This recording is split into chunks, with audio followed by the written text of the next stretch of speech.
ഈ ദിലീപിനെ പോലും ന്യായീകരിക്കുന്ന നിലപാട് കഴിഞ്ഞ പോളിംഗ് ഡേയിൽ പോലും ഉണ്ടായിട്ടുണ്ട് UDF കൺവീനറുടെ ഭാഗത്തുനിന്ന്.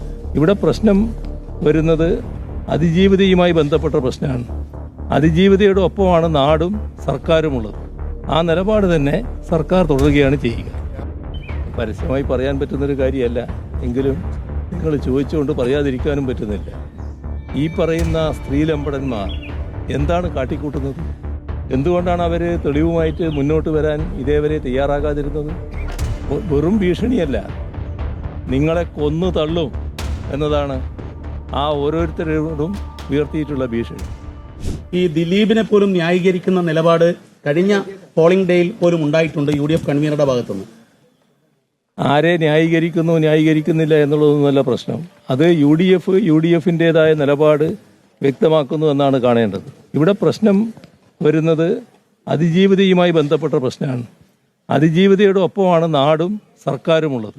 ആ നിലപാട് തന്നെ സർക്കാർ തുടരുകയാണ് ചെയ്യുക. രാഹുൽ മാങ്കൂട്ടത്തിലെ രണ്ടാമത്തെ പരാതി CMന് നേരിട്ടാണ് കിട്ടിയിരുന്നത്. ആ പരാതി രാഷ്ട്രീയ പ്രീതമെന്നാണ് ഇപ്പോൾ KPCC പ്രസിഡന്റ് പറയുന്നത്. രണ്ടാമത്തെ പരാതി KPCC അല്ലേ കൊടുത്തത്?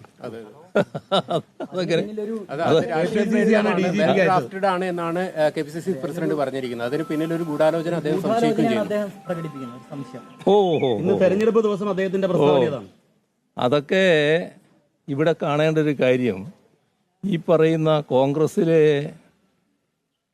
പരസ്യമായി പറയാൻ പറ്റുന്നൊരു കാര്യമല്ല, എങ്കിലും നിങ്ങൾ ചോദിച്ചുകൊണ്ട് പറയാതിരിക്കാനും പറ്റുന്നില്ല.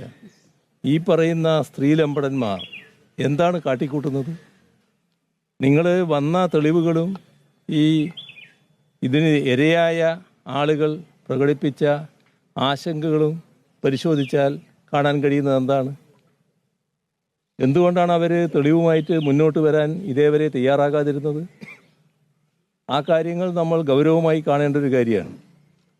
വെറും ഭീഷണിയല്ല, നിങ്ങളെ കൊന്നു തള്ളും എന്നതാണ് ആ ഓരോരുത്തരോടും ഉയർത്തിയിട്ടുള്ള ഭീഷണി. അതുകൊണ്ട് നിസ്സഹായിയായ ഓരോ യുവതിയും ഇതുമായി ബന്ധപ്പെട്ട യഥാർത്ഥ വസ്തുതകൾ പുറത്തു പറയുന്നതിന് ഭയപ്പെടുകയാണ്. അതുമായി ബന്ധപ്പെട്ട് മറ്റ് നടപടികളിലേക്ക് പോയാൽ തൻ്റെ ജീവൻ അപകടത്തിലാകുമെന്നാണ് കണക്കാക്കുന്നത്.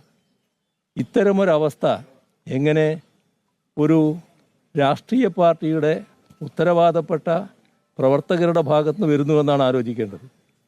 ഇതുമായി ബന്ധപ്പെട്ട് നിരവധിയായ പ്രശ്നങ്ങളാണ് ഉയർന്നു വന്നുകൊണ്ടിരിക്കുന്നതെന്ന് കാണണം. ഇപ്പോൾ വന്നതിനേക്കാളും അപ്പുറത്തുള്ള കാര്യങ്ങളും ചിലപ്പോൾ വന്നേക്കാം എന്നതും നാം കാണേണ്ടതായിട്ടുണ്ട്.